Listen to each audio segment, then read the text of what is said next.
रागादि रोगान सततानुसक्तान शेषकाय प्रसूतान शेषान उत्सुक्य मोह अरतिदान जगानाम यो पूर्व वैद्य नमस्तस्तु तस्मै।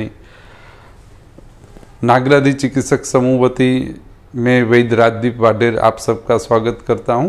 और आज हम बात करेंगे विकार प्रकृति घटक अग्नि, सामता, दोष और दूष्य, ये चार विकार प्रकृति घटक का चिकित्सकीय अभिगम और उसमें चिकित्सा अनुबंधी क्या हमें विचार करना चाहिए उसके बारे में हम बात करेंगे।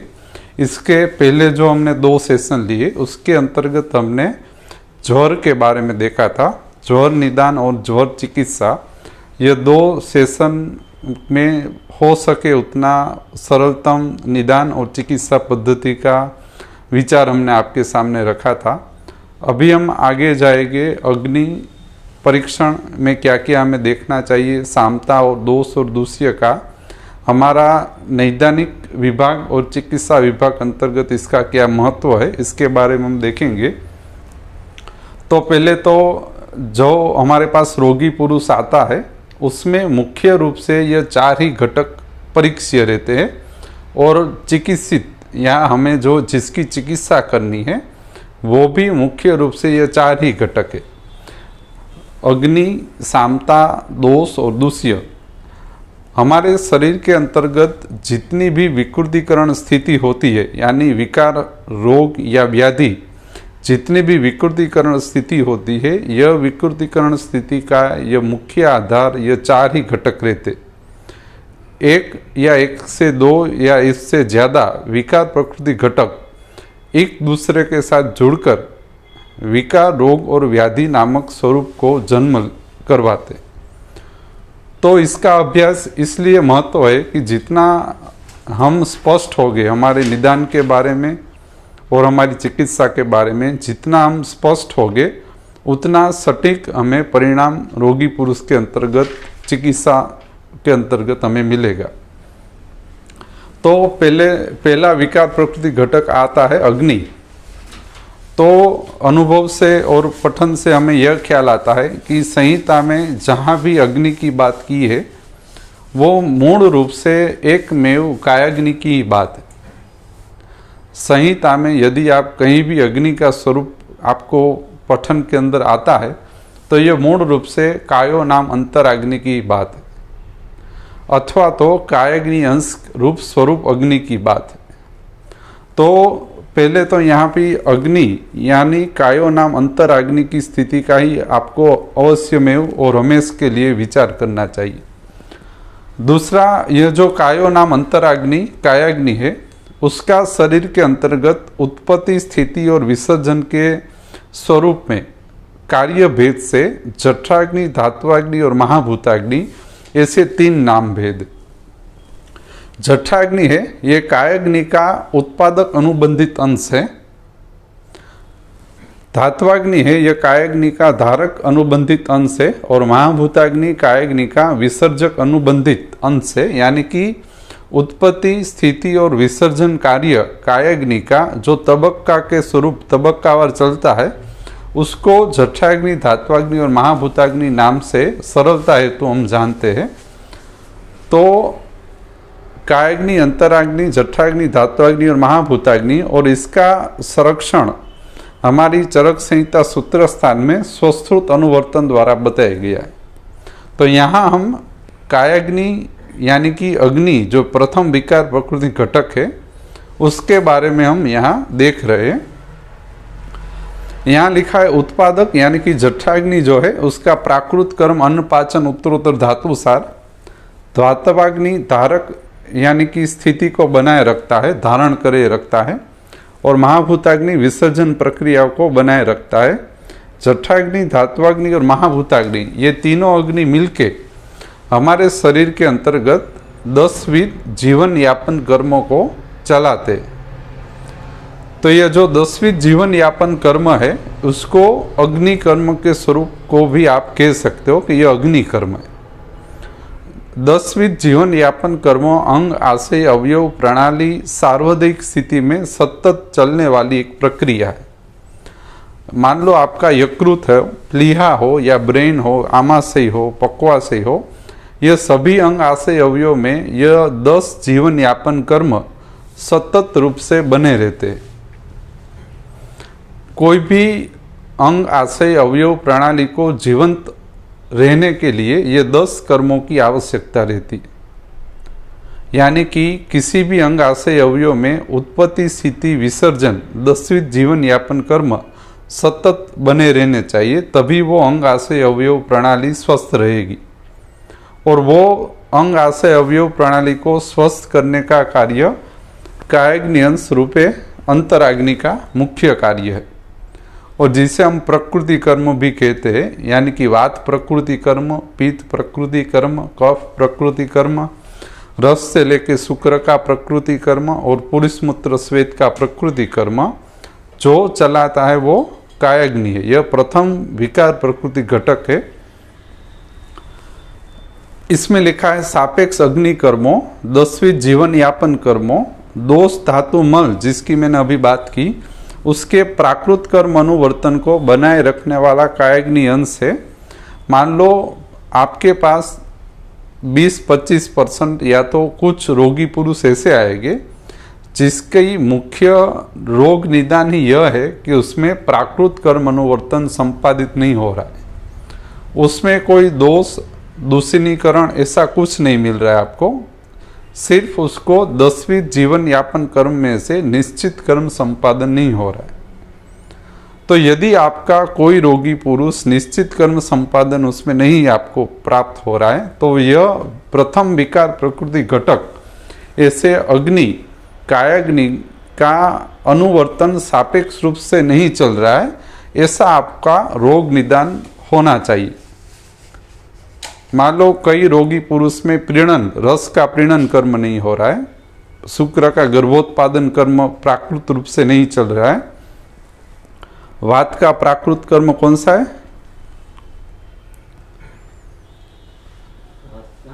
उत्साह, उच्छ्वास, निश्वास, चेष्टा, सम्यक गत्वा, धातु नाम अक्षराम पाठवेन च। तो कई रोगी पुरुष में यह सम्यक कर्म नहीं हो रहा है।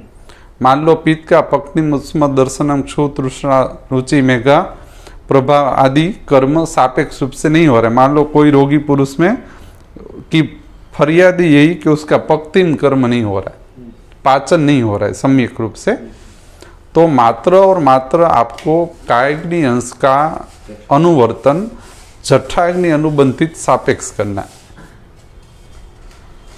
तो हमारी संहिता के अंतर्गत कायाग्नि अंश का निदान और उसमें क्या हमें चिकित्सा अनुबंधित विचार रखना चाहिए, इसका पूर्ण रूप से विज्ञान अष्टांग हृदय के दोषादि विज्ञानियम नामक अध्याय में स्पष्ट रूप से दे दिया गया। दोषादि विज्ञानियम अध्याय 10वीं जीवन यापन कर्म की परीक्षा, उसमें होने वाली क्षय वृद्धि और उसका कारण कायो नाम अंतराग्नि अंश है, ऐसा स्पष्ट रूप से कहा गया है। और उसकी संक्षिप्त चिकित्सा बताई गई है लंघन और ब्रूहण। यानी कि लंघन ब्रूहण और क्षय वृद्धि न्याय, सामान्य और विशेष क्षय वृद्धि न्याय से आपको कायाग्नि अंश को अपने सम्यक कर्म अनुवर्तन के साथ जठराग्नि, धात्वाग्नि और महाभूताग्नि की स्थिति में जोड़ देना। तो कायाग्नि की मूलभूत चिकित्सा दोषादि विज्ञानी अधिकार से लंघन एक में उसकी मुख्य रूप से चिकित्सा है, जो दोषादि विज्ञानियम के अध्याय में बताई गई।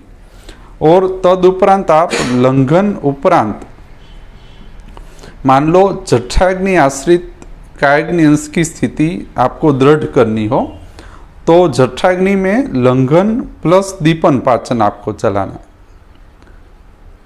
तब कायाग्नि का जठराग्नि अनुबंधित अंश सापेक्ष अनुवर्तन के साथ जुड़ जाएगा। तो यह जो विकार प्रकृति का प्रथम घटक है अग्नि कायाग्नि, उसका सम्यक कर्म अनुवर्तन से यह सार्वधिक स्थिति को जोड़े रखता है। यह प्रथम निदान और प्रथम चिकित्सीय विषय है। आपके पास आने वाले मान लो कोई रोगी पुरुष के अंतर्गत दोष की दूषणीकरण स्थिति आपको मिल रही है, लेकिन आपका प्रथम कर्तव्य है कि आप कायाग्नि अंश को सापेक्ष रूप में स्थापित करें और जठराग्नि, धात्वाग्नि और महाभूताग्नि अनुवर्तन सापेक्ष करें, बाद में ही दोषगामी चिकित्सा लागू करें। तो इसकी चिकित्सा प्रथम लंघन है और तद उपरांत अलग अलग अग्नियों की चिकित्सा जो संहिता में बताई गई है वो लंघन प्लस अनुगामी चिकित्सा के स्वरूप में आपको लागू करनी। मान लो रसाग्नि की लंघन है तो लंघन का रसगत भाग जब तक सापेक्ष नहीं होता तब तक लंघन करवाना।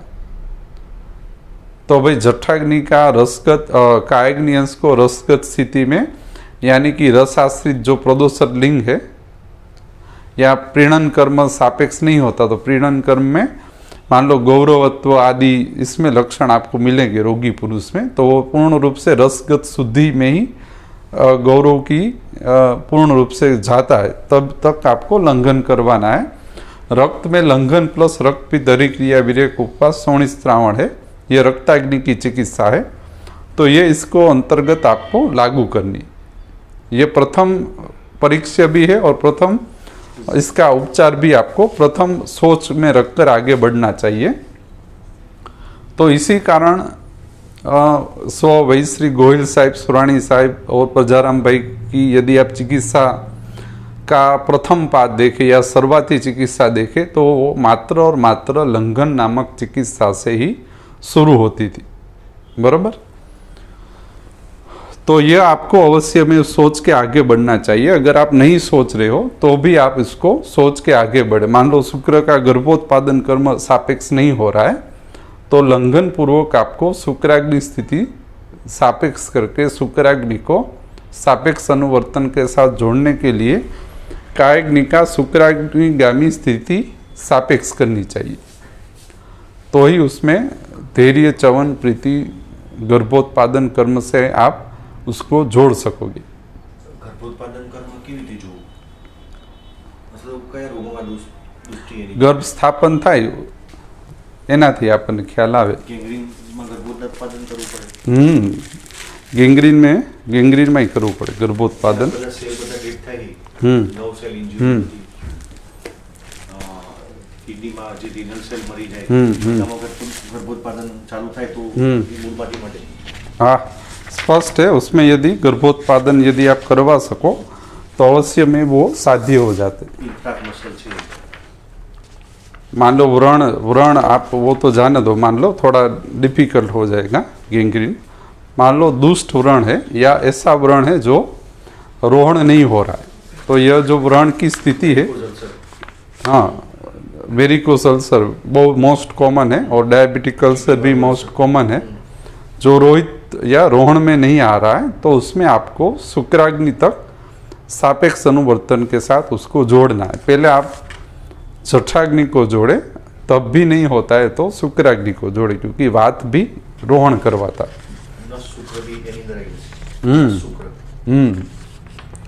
तो इससे प्राकृत रोहण उत्पन्न होता है, बराबर।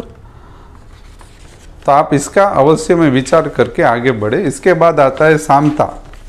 तो यह अग्नि यानी कि जो हमारी अग्नि सामता दोष और दुष्य है, उसमें कायाग्नि के बाद दूसरा सबसे अहम विकार प्रकृति का घटक सामता है। सामता परीक्षण आपके रोगी पुरुष में अवश्य में करनी चाहिए, क्योंकि सामता को निराम किए बिना आप कभी भी दोष दुष्य समूर्छना को तोड़ नहीं पाओगे और दोष दुष्य समूर्छना सामता की स्थिति में चालू ही रहेगी। तो आपको सामता परीक्षण और सामता को निराम करना प्रारंभिक स्थिति में अवश्य में आवश्यक हो जाता है। इसमें सामता की व्याख्या लिखी है कि उष्माणु अल्प बलत्वाद धातु मांद्य जनित अपाचित दुष्ट आमाशय गत रस इति आम प्रचक्षते। तो ये जो सामता है ये अपना कर्म इसमें बताया है कि स्रोतोरोध, बलभ्रंश, गौरव, अनिल मूर्ता, आलस्य, अपक्ति, निष्ठीवन, मलसंग, अरुचि और क्लम, ये सामता का परीक्षण है और यह सामता का कर्म है। ये इतना सामता की स्थिति में उत्पन्न होता है और वो सामता गुरु मंत्र, पिछिल, सिद्ध, स्तेमित आदि गुण से स्वतंत्र विकार प्रकृति घटक है। यानी कि सामता क्या कर सकती है?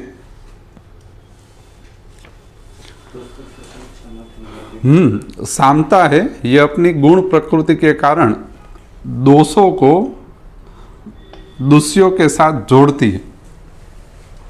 ये इसका मुख्य, यदि कोई विकृतिकरण प्रक्रिया में इसका कोई मुख्य विषय है तो सामता से दोष दूष्य समूर्छना और दोष दूष्य दूषणीकरण प्रक्रिया तेजी से होती है और इसका यह मुख्य निदान सामता बन जाता है। मान लो कई रोगी पुरुष के अंतर्गत आप अच्छी तरह से चिकित्सा निदान आदि चला रहे हो, लेकिन आप सामता का विचार नहीं कर रहे हो, तो अवश्य में समूर्छन योग्य रूप से नहीं होगा या तो अल्प रूप से होगा। तो यह सामता क्या है? सामता दोष को अधिष्ठान और दूष्य से समूर्छित कर देती है। सामता अपनी प्रकृति के कारण ख वैगुण्य करने वाला और दोष को दूष्य के साथ जोड़ने वाला मुख्य और स्वतंत्र विकार प्रकृति घटक है। व्याधि निर्माण के अंतर्गत यह परतंत्र रूप से करने को समर्थ है, यानी कि यह सामता परतंत्र रूप से व्याधि निर्माण करने को समर्थ है, यानी उसको व्याधि निर्माण के लिए जो भी निदान है उसकी आवश्यकता नहीं है। यदि आपके रोगी पुरुष में सिर्फ सामता है तो वो किसी भी व्याधि को स्वतंत्र रूप से बनाने को समर्थ है। सामता में रोग को मिटने भी नहीं देगा और अलग अलग रोग का ये जनक बन जाएगा सामता। तो એમાં જે થશે આચાર્ય દોષ છે દૃશ્ય સાથે જોડાવાનું એનું માધ્યમ છે સામતા છે। વ્યાધિની સમૂર્છના તો થઈ ગઈ જે બન્યું પણ હવે જ્યારે તમે સામતાની ચિકિત્સા કરી નાખશો ત્યારે ઓલું સમૂર્છન એની મેળે જુદું પડી જશે। हाँ सही, हाँ बरोबर। क्योंकि स्वतंत्र निदानों के अभाव के कारण और मात्र सामता जनित समूर्छन होने के कारण सामता को निराम करने से यह समूर्छन पूर्ण रूप से टूट जाता है। तो उसी कारण कई बार आप साम को सिर्फ निराम करो और लंघन साम निराम चिकित्सा यदि आप ये और ये दो चिकित्सा यदि आप लागू कर रहे हो तो कई बार आपको समूर्छन भेद भी मिल जाता है, क्योंकि उसका कारण मुख्य रूप से अग्नि और सामता रहा हुआ होता है। तो उसी कारण सामता की चिकित्सा करने से कई बार समूर्छन टूट जाते, क्योंकि उसकी मुख्य प्रकृति सामता थी, विकार प्रकृति के घटक के अंतर्गत। कोई भी व्याधि, रोग या इन्फेक्शियस डिजीज यदि अनियंत्रित वृद्धि कर रहा हो तो उसमें भी इसका मुख्य कारण सामता है। साम निराम किए बिना आहार औषध अपने गुण कर्मों को धारित नहीं करता। उदाहरण रूप से मोग, मेथी, जौ, सामो, हरिद्रा, कलिंग आदि, हरितकी, नीलिनी आदि कुष्ठग्न कर्म करने वाले अनपान और द्रव्य संग्रह है, लेकिन सामता की स्थिति में यह कुष्ठग्न कर्म संपादित करने हेतु समर्थ नहीं बनते। तो कई बार क्या होता है, हमारे वैद्य समूह में कई बार ऐसा होता है कि भाई हम सब कर रहे, मूग, मेथी, जौ, सामो, हरिद्रा, कलिंग आदि, हरितकी, नीलिनी आदि दे रहे, लेकिन कुष्ठग्न कर्म नहीं हो रहे। तो ये जो कुष्ठग्न कर्म नहीं संपादित हो पा रहा है उसका मुख्य कारण आपको कायग्नि अंश और सामता का बैरियर इसमें बीच में आ रहा है। यानी कि कायग्नि अंश को स्थापित करे और साम को निराम यदि करे तब आपका कुष्ठग्न, अनपान, स्वश्रुत और औषध द्रव्य संग्रह आपका अपना सम्यक कर्म अनुवर्तन से जुड़ने पर कुष्ठग्न स्थिति उत्पन्न हो सकती है। दूसरा, यह जो सामता है यह पूर्ण रूप से जठराग्नि और आमाशय आश्रित है, कोष्ठ और रसाश्रित है। सामता के बारे में और लिंग समुदाय हम देखेंगे, लेकिन इसके पहले हम दोष और दूष्य की थोड़ी संकलित स्थिति देखकर हम सामता में वापिस आगे जाएंगे। सामता के यहाँ 3 संहिता में हमें परीक्षण मिलते हैं। एक तो श्रोतोरोध, बलभ्रंश, गौरव, अनिलमूर्ता, आलस्य, अपक्ति, निष्ठीवन, मलसंग, अरुचि और क्लम, यह शुद्ध रूप से अकेला जठराग्नि यानी कि उष्मण और बलत्वात धातु मांद्य जनित अपाचित आम का परीक्षण है। इसके अंतर्गत कोई भी दोष परीक्षा नहीं आ रही, इसमें सिर्फ शुद्ध आम परीक्षा है यह, और यह आम परीक्षा और आम की एकमात्र चिकित्सा अनशन रूप लंघन है। दूसरा परीक्षण त्रिविध कुक्षीय विमान में बताया है, इसमें साम दोष परीक्षा बताई।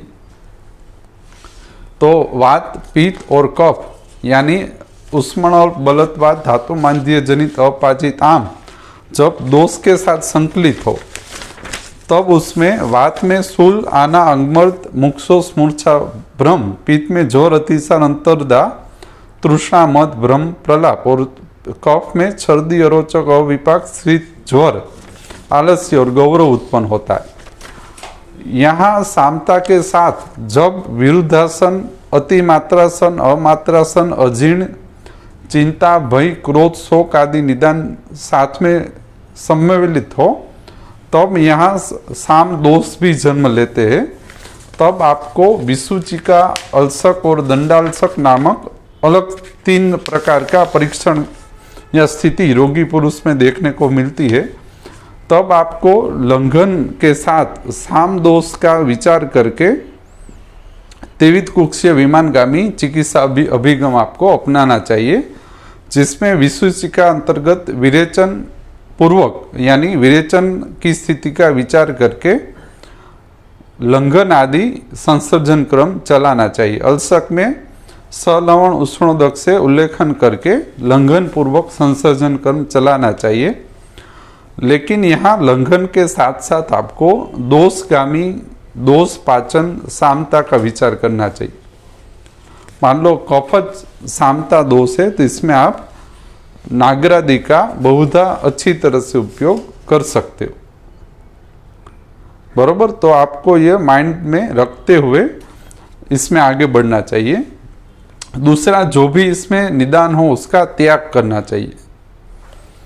यहाँ भी आपको हमने एक यह जो अग्नि अंश बताया है उसमें मान लो स्वश्रुत चतुष्ट है, वो जठराग्नि, धात्वाग्नि और महाभूताग्नि का सापेक्ष कर्म अनुवर्तन करने वाला मुख्य कारण है।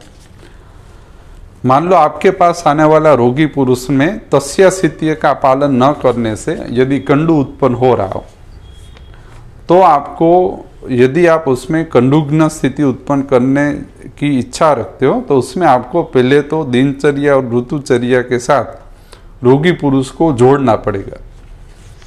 यदि आपको वही कंडू का मुख्य कारण मात्रा स्थिति है और मात्रा स्थिति का पालन न करने पूर्वक आपको यह ज्ञात होता है कि यह कंडू मात्रा स्थिति का पालन न करने से जठराग्निगामी स्थिति में उत्पन्न हुई है, तो दिनचर्या ऋतुचर्या की जगह मात्रा स्थिति नामक स्वश्रुत अनुवर्तन का महत्व बढ़ जाता है। तो जठराग्नि, धात्वाग्नि, महाभूताग्नि अनुवर्तन में कौन कौन से स्वश्रुत अनुवर्तन बिगड़ा हुआ है उसको भी आपको सविशेष देखना है। कई रोगी पुरुष में कंडू महाभूताग्नि आश्रित रहती तो उसमें आपको अवश्य में नव वेगान धारणीय और इंद्रियोपक्रमणीय स्थिति को में जो चिकित्सागामी अभिगम बताया गया है तद अनुसार भी आपको सोच विचार करना चाहिए। तो यह एक दूसरा है। दूसरा आता है साम निराम व्याधि परीक्षण। मान लो जोर में बताए, चिकित्सित स्थान जोर में साम निराम जोर की स्थिति की परीक्षा बताई गई, तो एक स्वतंत्र सामता, एक साम दोष परीक्षा और चिकित्सित स्थान में आ रही है साम व्याधि परीक्षा। तो जब भी साम व्याधि की अनुबंधित स्थिति लागू हो तब आपको यह लंघन को व्याधि के चिकित्सा सूत्र के साथ जोड़ के लागू करना है। मान लो साम ज्वर है, तब आपको यह साम ज्वर की स्थिति में सामता को पाचन करने हेतु लंघन, स्वेदन, कालो, यवागु, तिक्त रस नामक स्थिति को लागू करना पड़ेगा। लंघन, स्वेदन, कालो, यवागु, तिक्त को रस द्वारा ज्वरगत सामता का पाचन होगा, क्योंकि यह सामता ज्वर के अधिष्ठानों यानी कि आमाशय, अन्न, रस, स्वेदवायु स्रोतस के अंतर्गत होगी। तो आमाशय, अन्न, रस, स्वेदवायु स्रोतस्गत जो सामता है, यदि आप उसको पाचित करना चाहते हो तो उसमें आपको व्याधि के जो चिकित्सा सूत्र दिए गए हैं उसी अनुसार अनुवर्तन करना पड़ेगा,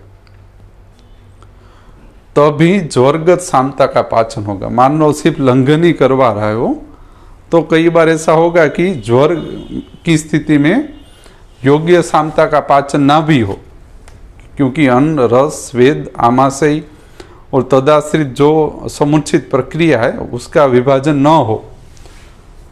कई बार हमारे मान लो वैद्यकीय समूह में ऐसा मिलने को देखने को मिलता है कि मान लो मूत्रवाही स्रोतस में सामता या इन्फेक्शन की स्थिति आपको मिल रही हो और आप लंघन करवा रहे हो, तो ऐसा भी हो सकता है कि उसमें मूत्रवाही स्रोतसों में पूर्ण रूप से शुद्ध सामता सिद्ध ना हो।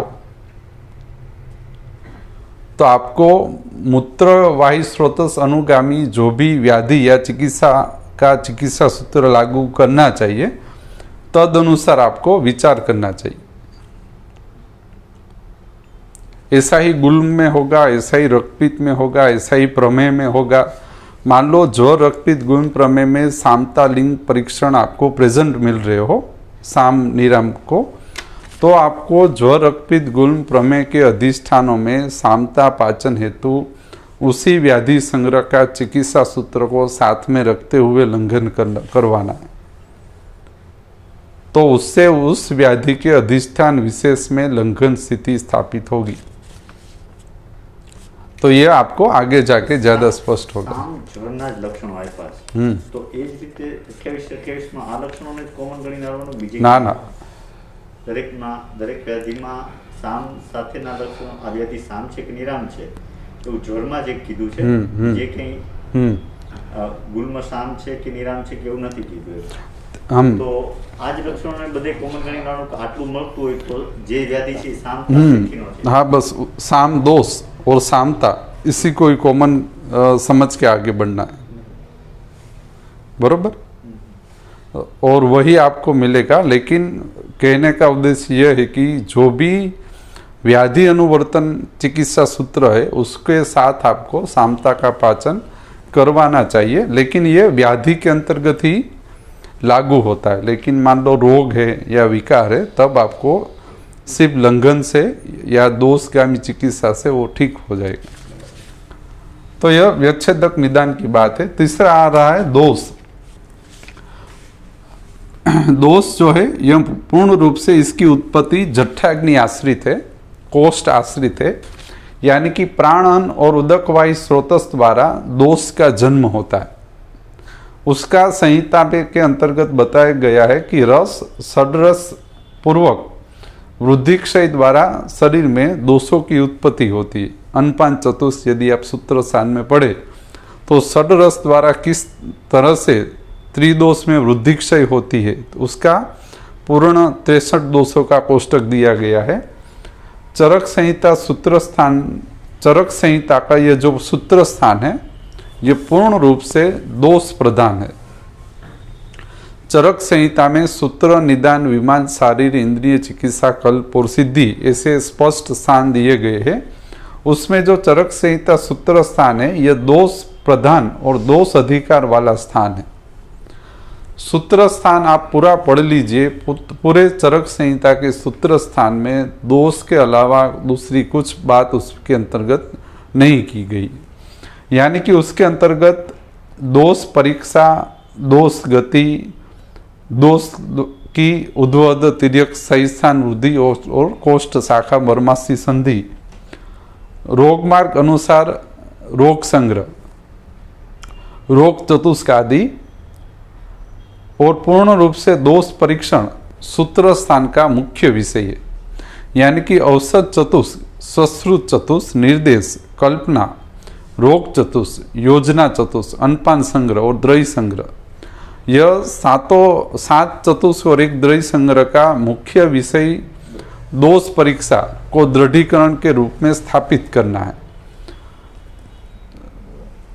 क्योंकि इसमें विकृति विज्ञान का रोग चतुष्क है, उसका ही नाम रोग चतुष्क है, यानी कि रोगस्तु दोष वैषम्य, कियन शिरसीय, त्रिशोथी, अष्टोदरी और महारोगाध्याय पूर्ण रूप से दोष द्वारा किस तरह से विकृतिकरण रोगी पुरुष में आपको देखना है, उसी के ये 4 अध्याय है। तो दोष का काफी महत्व है, इसीलिए चरक संहिता का सूत्र स्थान और उसमें जो भी चिकित्सा उपाय बताए गए हैं ये पूर्ण रूप से दोष और सूत्र स्थान को आपको सम्मिलित करके आगे बढ़ना है। इसके बाद आता है दुष्य। तो जिस तरह से चरक संहिता का सूत्र स्थान दोष प्रधान है, उसी अनुसार सूत्र स्थान के बाद में आने वाले निदान, विमान, शारीर, इंद्रिय और चिकित्सित स्थान ये पूर्ण रूप से दुष्य में से दूषणीकरण को दूर करना, दूषियों की परीक्षा करना, दूषियों को प्राकृत कर्म में स्थापित करना, समूर्छनों को तोड़ना, उसका पूर्ण रूप से यदि आप संकलन देखें तो निदान स्थान, विमान स्थान, शारीर, इंद्रिय, चिकित्सा, कल्प और सिद्धि स्थान ये दोष के बाद दुष्य के अंतर्गत होने वाली प्रक्रियाओं का निदान और चिकित्सकीय अभिगम है। तो चरक संहिता के 120 अध्याय यदि आप शांति से अध्ययन करें तो आपको पूर्ण रूप से ख्याल आ जाएगा।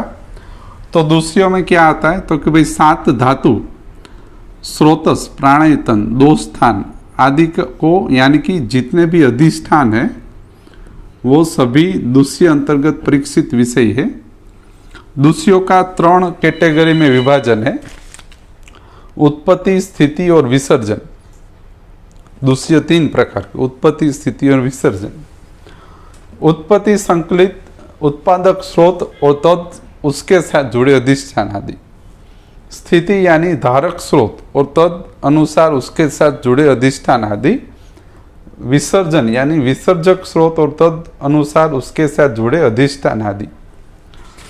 तो यदि आप ग्रहणी चिकित्सित अध्याय आप देखें तो उसमें स्पष्ट रूप से व्याधि निर्माण प्रक्रिया इसमें बताई है। ग्रहणी चिकित्सित अध्याय में किस तरह से दूषियों द्वारा व्याधि निर्माण प्रक्रिया होती है उसकी सरल समझूती दी गई है कि अग्नि द्वारा अपाचित अन्न विष, जिसको अन्न विष बोलो या सामता भी आप बोल दो, अग्नि द्वारा अपाचित अन्न विष या तो सामता दोषों के साथ जोड़कर शरीर के अंतर्गत अलग अलग समूर्छनाएं बनाती।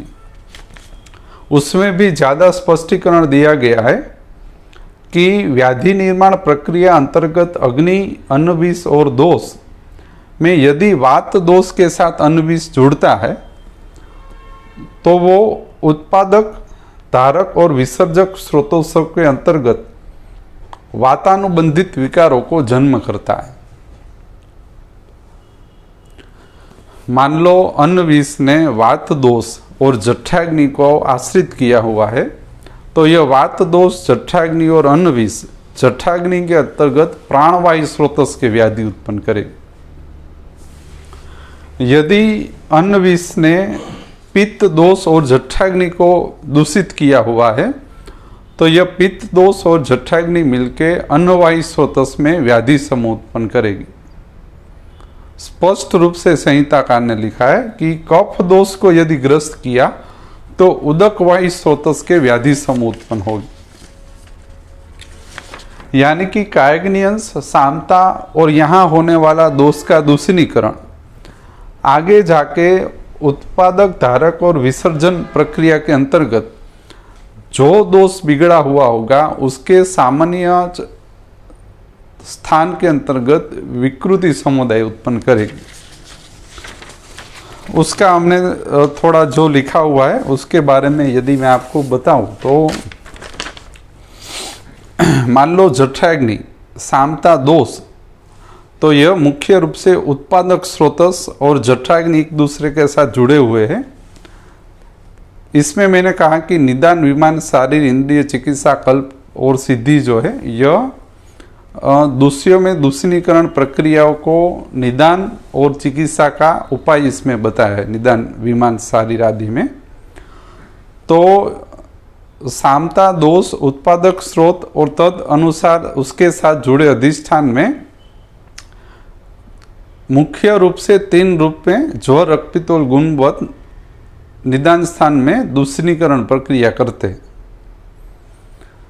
और आगे जाके यह अन्न विष और दोष यदि पित्त के साथ जुड़े तो अनवायी स्रोतस के व्याधि समूह ज्वर, अर्श, अजीर्ण, अतिसार को जन्म करते हैं। कफ के साथ जुड़े तो तृषा, अतिसार आदि को जन्म करते हैं। और वायु के साथ जुड़े तो काश, श्वास, हिक्का, हृदय रोग आदि को जन्म करते हैं। यह लिखा है गृहिणी चिकित्सित में। वातपित्त कफ अनुबंधित अन्न विष का शरीर में अभिसरण और उसके द्वारा होने वाले व्याधि समूह की स्थिति की संरचना लिखी है। शाखागत स्थिति में यदि कफ दोष के साथ जुड़े तो प्रमेह, कुष्ठ आदि, पित्त दोष में व्रण, विद्रधि आदि और वात दोष में अर्शादि आदि का जन्म करेंगे। तो उसी तरह आपको महाभूताग्नि के अंतर्गत भी उरुस्तंभ, योनि व्यापद, उद्व, जत्रुगत रोग, पक्षवत, ग्रह, अपतानक, अर्दित आदि का सोच करके आपको वात, पित्त, कफ अनुसार अधिष्ठान संग्रह को परीक्षित करके आगे बढ़ना चाहिए। तो दूसरे परीक्षण अंतर्गत निदान स्थान, विमान स्थान, सारी स्थान, इंद्रिय, कल्प और सिद्धि और तद उपरांत उत्पादक, धारक और विसर्जक स्रोतों समेत दोष अनुसार संकलित स्रोतों समेत व्याधि समूह उत्पन्न होते हैं और तद अनुसार आपको चिकित्सागामी उपाय करने चाहिए। तो उसमें भी यदि आप देखें तो निदान स्थान है, उसमें मुख्य रूप से 8 प्रकृति है। ज्वर, रक्तपित्त, गुण, प्रमेह, कुष्ठ, शोष, उन्माद और अपस्माद। यह दूषणीकरण प्रक्रिया है जिसमें कोष्ठगत दूषणीकरण व्यवहार ज्वर, रक्तपित्त और गुणवत है दूषियों का, शाखागत प्रमेह कुष्ठवत है और शोषवत है, और महाभूताग्निगत और मानस स्थिति में उन्माद और अपस्मारवत है। और यह वातपित्त, कफ और दोषों का और दूषियों का जो दूषणीकरण है उसमें रस, द्रव्य, दोष, विकार, स्रोत आदि कितने कितने बिगड़े हुए हैं उसका परीक्षण बताया गया है विमान स्थान। रस विमानीय, त्रिविध कुक्षीय विमान, जनपदो ध्वंस विमान, स्रोतो विमान आदि सचोट रूप से कितने कितने अधिष्ठान यानी कि दूषिय कितने कितने बिगड़े हुए हैं और उसमें कौन कौन सी चिकित्सा करनी चाहिए यह विमान स्थान में बता दिया गया। और निदान विमान के बाद शारीर और इंद्रिय, तो यह कायाग्नि अनुवर्तन उस अधिष्ठान में किस तरह से भाग का स्वरूप होगा उसका पूर्ण रूप से परीक्षण है। और चिकित्सीय स्थान स्वतंत्र दोष दूषिय संरचना यदि बन गई हो तो उसमें कौन कौन से चिकित्सा सूत्र हमें लागू करने चाहिए उसका पूर्ण रूप से विचार है। तो यह अग्नि, सामता, दोष और दूषिय का संक्षिप्त विचार हमने इसमें रखा हुआ है। अगले शनिवार हम सामता का पूर्ण उल्लेखन यानी कि उसमें कितने लिंग समुदाय है, वो कौन कौन से अग्नि के साथ जुड़े हुए हैं और उसकी चिकित्सा का विचार, वो लिंग लिख के हम आगे बढ़ेंगे। और अजीर्ण के अंतर्गत निदान और चिकित्सा में अजीर्ण का क्या हमें विचार करना चाहिए उसके बारे में हम नेक्स्ट सैटरडे से आगे बढ़ेंगे। Thank you.